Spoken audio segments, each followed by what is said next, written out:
So much for yard sale and garage sale weather in April. Jesus. This is bullshit.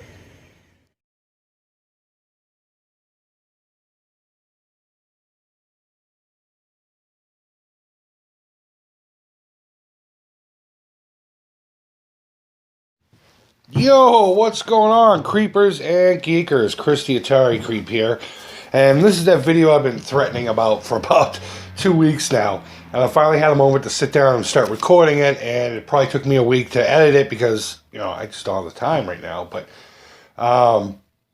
first and foremost, what about that Miitomo, huh? Huh? Oh my god, I got wrapped into the web of that. I feel like a Nintendo sheep. So if you're on there, Atari Creep is there. It's literally, my name on there is Atari Creep. If you see me, hit me up, and I'll answer all your dumb little questions, and I will more than likely comment and like all your dumb little questions. So enough of that. That's just current events. I figured I'd throw it up there. So the whole point of this video, the State of the Union Address, game collecting. February 23rd? I think I got 3 pages here. Go figure. February 23rd, 2014, I posted a video on this very topic about how collecting retro video games just isn't fun anymore. And I stated a couple reasons, and we'll get back to that in a minute. And life circumstances have basically shifted my mind thought on collecting, and I try to be positive at all times. And, of course, there are times that you're just going to be discouraged or angry. And that's okay.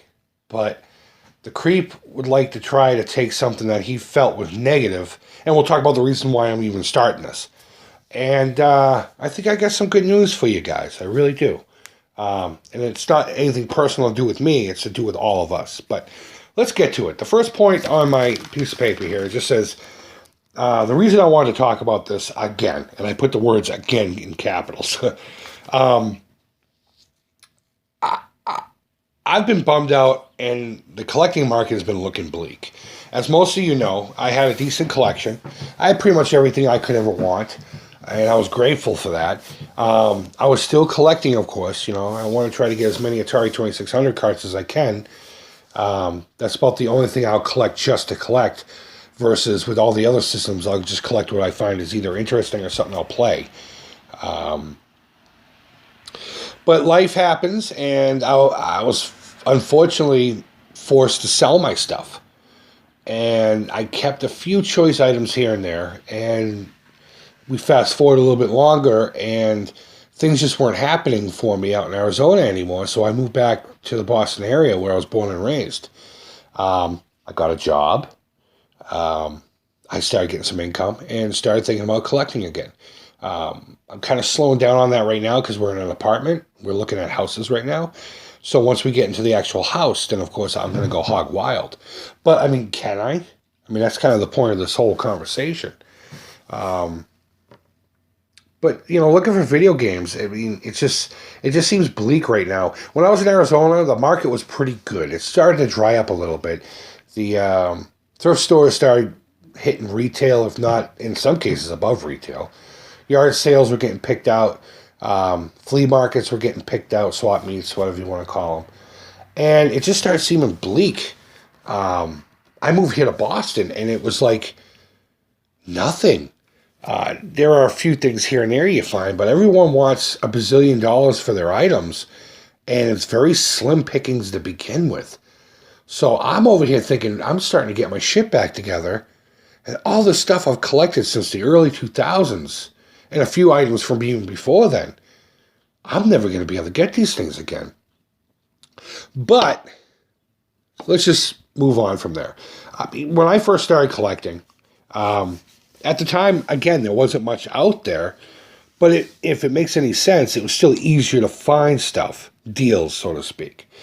You had yard sales and thrift stores, and at the time, it was mainly people just getting rid of their junk, quote unquote. It was all a lot of the same stuff. I can't tell you how many Pac-Mans and ETs I had to bring home with 2600 consoles. And it was always a gamble, but it was usually, here's a system that me and my kids played when they were younger and they're in college now. Handful of games, $20, $25, something like that. Um, some things were in dollar bins at rental stores. I had one locally called Movies on Video. When the N64 and the PlayStation was getting real popular, they were starting to liquidate a lot of their other stuff, their NES, SNES, and Genesis stuff. Carts that they had multiple copies of that they just wanted to get out of there because they weren't renting them as much. And I remember walking out of there with a huge box full for $25. And it had a little bit of everything in it, both NES, SNES, and Genesis. And when I say it was a huge box, I mean, there was a lot of doubles in there too, but it was a huge box. Deals were available. They really were. I mean, it was harder to find it, but when you did, it was like a gold mine. Internet wasn't as prevalent then, but then it showed up. There still wasn't a lot of people, but it was still fun, and the pickings were semi-plentiful. Craigslist, YouTube, all these things started popping up slowly but surely. And Craigslist wasn't really, excuse me, Craigslist was pretty much the same idea. It was slim pickings, and it was still people trying to clean out their attics or their garage or their basement. And it was like, hey, we found this. And they were probably also selling a lamp and a couple of bookshelves that had been sitting down there forever. And they just wanted to get it out of there, but, taking a few bucks for like gas that week or a pack of cigarettes or whatever, So things were still looking up. Then after the internet really started getting popular, shortly sometime after 2000, I started seeing that there was an actual collector's market. There wasn't a lot of, say, YouTube channels talking about this. There were a few here and there, but I didn't really look for it because I didn't think to look for it. If that makes sense as well. But I remember when I discovered Mark over Classic Game Room. I believe he started his channel in either 99 or 98. You can correct me on that. And it really made me excited that this was something that more than I was into. I mean, I figured there'd be someone out there that was a little nostalgic at that point and wanted to play. But it was around that time period where it wasn't truly nostalgia yet. It was just young adults saying, hey, I still want to play that. And people at the time were just getting rid of that. So it worked out perfect. And then slowly but surely, collectors started popping up online. Craigslist started becoming, there was an actual video game category in the for sale area. It wasn't there all the time. It eventually became there. And of course, at first it was modern stuff. Every now and again you'd find a Nintendo item in there or a Sega something or other. But yeah, that was pretty much it. I mean, so it was out there, and it was plentiful, which will lead us back into my closing thought, hopefully if I remember correctly. And if I don't, sorry, just try to put the pieces together your fucking self. Somewhere around 2008, there was a big shift, and it was due to the internet. And collecting turned into something that it wasn't. Solely between 2004 and 2008, there was a ton of content, mainly on YouTube. You got the angry Nintendo nerd or the angry video game nerd, whatever you want to call them. The NES punk, just name two, okay? Because they're the two bigger of what I would consider the second generation, but the more profitable generation. But they became popular, and then there became this shift in collecting, where it went from kind of a passion and love to people basically saying, dig me, people started hoarding slowly thereafter, and it turned into what is it worth, versus say, I got a good deal on this, and there is a difference, and I'll explain that in a few minutes, in my opinion. But let's not even mention eBay. Now, when eBay first started out, it was a true auction website. I mean, you went in there. There was hopefully a zero limit. If not, it usually started at a couple bucks. And then, bidding would happen, and the top bid got the item. Whereas now it's about buy it now and ridiculous starting minimum limits. And just about everything is buy it now. And, if that's what you want to do and you're desperate for the item and you don't mind paying for it, then, fine, whatever. But people start using that as a pricing guide. Now, I know there are a ton of video game pricing guides out there that supposedly monitor the sale of any particular game at any moment, and it'll say, Truxton sold for this much loose, this much box, this much sealed, and it gives you an average of all the different areas it could have. I don't know how they could possibly do that, but it does it. And but people mainly go to eBay because it's a big name, they know it, and people buy and sell stuff there. But the problem is most everything's buy it now, and I could put a copy of Madden '95 up there for $300, and if it sells, some idiot's going to sit there and say, "Well, it sold for $300, so it must be worth it." But whatever. So back to February 23rd of 2014, I responded to Gamester 81's video about collecting not being fun. And there I said basically three things were killing it. I said it was a bunch of bandwagon folks, hoarders, of course, and the YouTube internet personalities. It turned into more of a dig me status. And I know I already said that, but, it turned from I got a deal on a bundle to this is what I paid for and this is what it was worth. And I really don't know how to vocalize a difference there. But there was a huge difference between saying, this is worth $50, but I only got it for $20, versus I went to this yard sale and I got a smoking deal on an NES and 5 games that these folks have had for years. And generally in a case like that, you would get it for much cheaper anyway. But and you know what? I don't want to bag on the whole trying to get it cheaper thing, because obviously, we work hard for our money and we want to pay as little as we can for quality stuff. And to get a deal is excellent. I mean, it helps everyone out in the long run. But when that's your motivation for collecting, to brag about, and I know I've done it, but I don't do it in a dig me situation. I kind of do it to show that these deals are out there. But when you use it as a bragging badge, it's pretentious and it sucks. And I hate seeing that. From that point on, it's not necessarily about the love for the hobby anymore. It's more about volume and value. And it just kind of makes me sad. Now there are a ton of collectors out there. The supply is low, and the prices are getting out of control. And something's hitting a plateau when you start to see the scammers and the people just in it for the money-making deals. Similar to, I know I said I'd never mention this again, the Retro VGS Coleco Chameleon. But, once you hit that plateau, when you have people coming out of the woodwork that do shit like that, and, there are other scams out there. Trust me, there are a ton of people trying to get your money capitalizing on retro games, even if they're not selling directly retro games to you. They'll come up with some kind of an accessory or something like that for your whatever. Unless it's truly beneficial. Such as a good working controller for an Atari 5200. Why has no one gotten on that yet? We have all kinds of crap for all these systems. No one's figured that out yet. Somebody needs to get on that, and we can prove that the 5200 is a good system with limited software. Back to the point. Is collecting truly dead? Are there still no deals to be had? No, I disagree. I think there are a ton of deals to be had. We just have to have a different mindset now.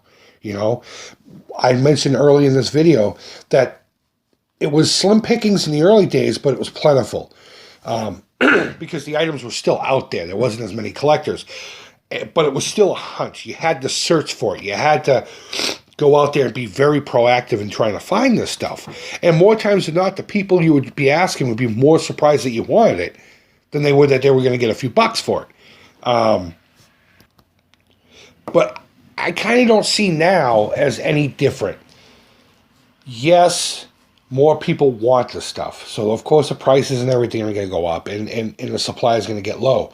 But if you look at it as still a hunt, and just shift your mind just slightly to how that hunting is going to go about, then you can get encouraged again, and you can get excited again. Now, again, earlier in the video, I mentioned that I had a real bleak outlook on this whole thing. And I was truly bummed out. Like, I got to the point where I was like, you know what? I'm not even going to actively look. If something comes my way, it'll come my way. And if not, whatever. And I always have and I'm sad. Guys, please pray for me if that's what you do. I got my Wii that's modded. I can play any of those games any day. I don't have to have all this stuff. I mean, I really did. I got to that point. But, I've been able to come across a few deals here. And, we'll talk about them, not for bragging, but more for inspiration. But, yeah, we just need a different mindset. I mean, if you really want to look at it, I could sum it up this way, at least for me. I just look at it differently. I lost years of collecting in less than days, okay? Years of collecting, a whole room full of shit.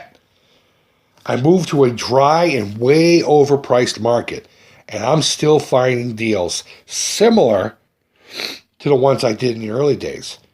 That stuff is still out in attics. They're still out in somebody's basement. Grandma still has an Atari.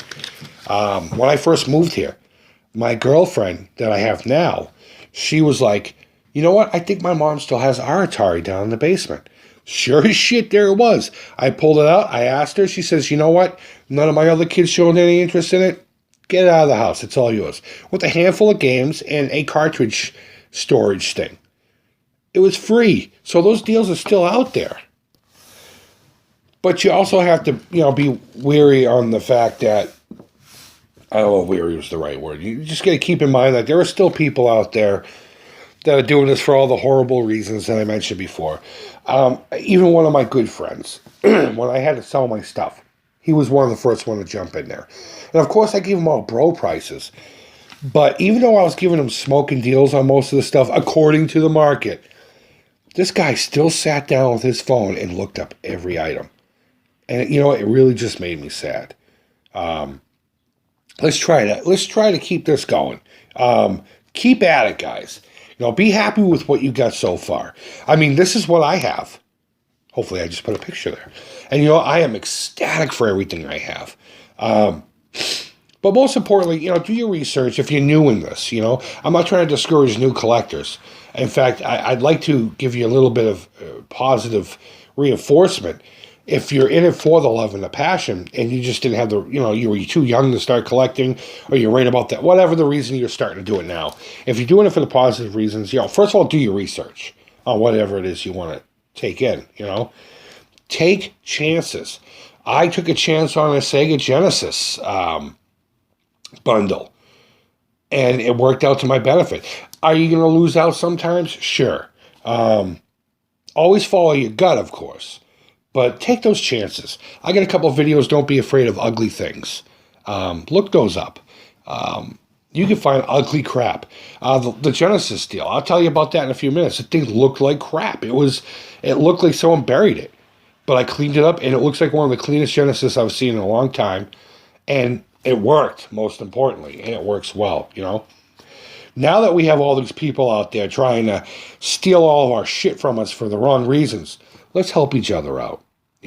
Bro prices, paying it forward. I got a few friends out there that we've been doing that back and forth. Mainly Mr. Paku Paku. I don't know why this guy keeps insisting on sending me stuff. Not that I don't appreciate it. I just feel horrible that I haven't had the means to really repay him back. And I know he knows I'm going to. But if you have the means and it's not going to hurt you, help out your buddy. He needs a couple of Atari carts because he hasn't played it, Throw a few of the common ones his way. I know you got 8 Pac-Mans. You can do without one. Let's not hoard this shit. Let's get it out there to the people who need it, Help each other out. Learn how to enjoy the process of cleaning and restoring the stuff. This goes back to taking chances. For me, whenever I get dirty cartridges, as long as the labels aren't completely fucked up, and I'll still take those, because if the game works, and that's what it's about. But it's nice to have a nice, clean copy. But if you get a bunch of dirty cartridges and consoles, and you feel that your ability to take these things apart and put them back together properly is there, by all means, go for the uglier stuff, because you can usually devalue it in the seller's mind. Bring it home, clean it. I find that very therapeutic. I'll pop a DVD in, and I'll clean a stack of 20 cartridges. That'll be a whole nother video someday that everyone keeps asking me for. I feel that the information's out there. I will give you what I find is a proper information someday, but we'll go there another time. But learn to enjoy that process. Don't get discouraged by it. Don't be like, oh, I think it's filthy. I'm not taking it. Grab it. If you can get that for $20, walk away with it. And don't get discouraged. Deals, they will come. And here's where I'm going to input some pictures. One of the first deals I got when I was out here was a Nintendo NES and a Sega Master System. There was 3 games total, 2 for the NES and 1 for the Sega Master System. I had all the controllers in the light gun and cords for the Master System. And everything for the NES except for original controllers. And I got it for $100 flat. And it was just another one of those things where the guy was cleaning out the house. His kids are in college. No one gave a shit. They even said sell it and split the money with us. And he just figured $100. I'll just throw it out there for $100. Now, is that more than what I would have paid for it, say, 8 years ago? You bet your ass it is. But considering the Master System now will generally run you between $60 and $100 by itself without games, it was like buy one, get one free day. That Genesis deal I got, it was originally posted for $40. No cords. Here we are, we're taking deals again. It was filthy. It was disgusting. So I says to the guy, that wasn't even English, I had said to the gentleman, if I brought cords and tested it, I'll pay you the $40 if it works. If not, I'll take it blind for $20. He messaged me right back, take it for $20. I said, cool. I was at his house 20 minutes later. I brought it home. I was a little hesitant on whether or not I felt it was going to work. Maybe that was his scam. No, cleaned it up. I didn't even plug it in. I took it apart. I cleaned it. I made sure the contacts were good. I made the case look nice. I put it back together, put a game in there, hit the power button, boom. Sonic 2 popped right up. Not even a problem. $20. So the deals, they really are out there. Sometimes we just need to think outside the box, Obviously still use the common avenues. But, talk to friends and family. That's probably your biggest resource right there.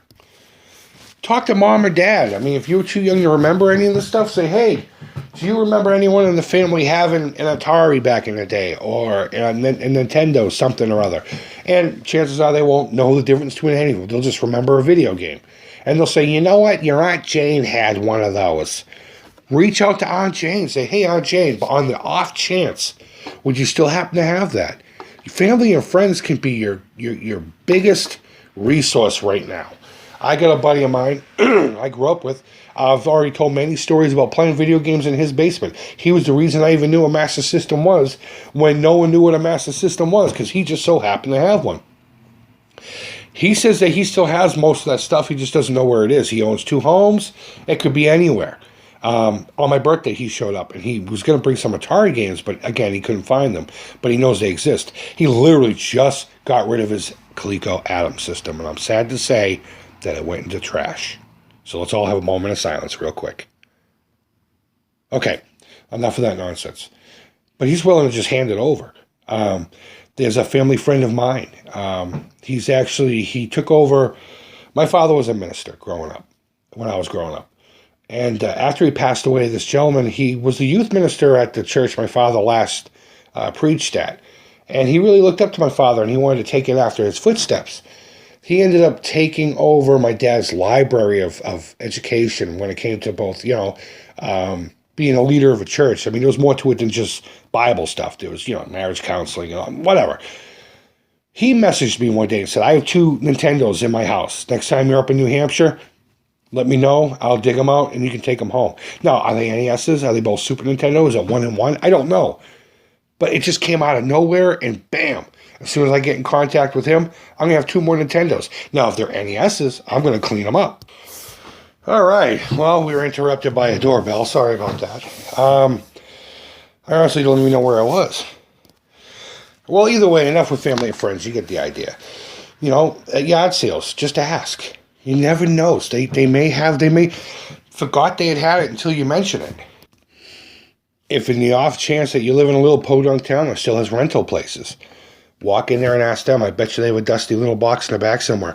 I bet you some of them will even let you go looking through them, Yard sales, again, still ask. Just keep asking and asking. Family and friends, yard sales, rental places, and most importantly, just continue to have fun with it. I was getting discouraged, and even though I'd gotten those two separate deals, I mean, I got another deal on a stack of NES games through my nephew. That's neither here nor there, but most of I let it bum me out, and then I realized the answer was right in front of me. The deals are still out there. So, guys, don't get discouraged. Have fun with this. Most importantly, have fun. Explore. Think outside the box. And that's pretty much it. I could go on for days and days and days, and you all know that. I mean, shoot, we're at 25 minutes already. But, if you have any other suggestions that I've left out, and obviously I didn't get to every possible way of getting video games into your hands, leave it in the comments, Help us all out. I do want to thank, I have a handful of new subscribers. I don't know where they're coming from, but wherever it is, thank you so much. I really do appreciate it. I'm hoping to have some real quality content here again pretty soon. And, leave feedback, both positive and negative. It's all positive to me. Thumbs up, thumbs down, whatever. And again, thank you for subscribing. And this is the Atari Creep just saying stay positive, keep the hunt going, and bye-bye.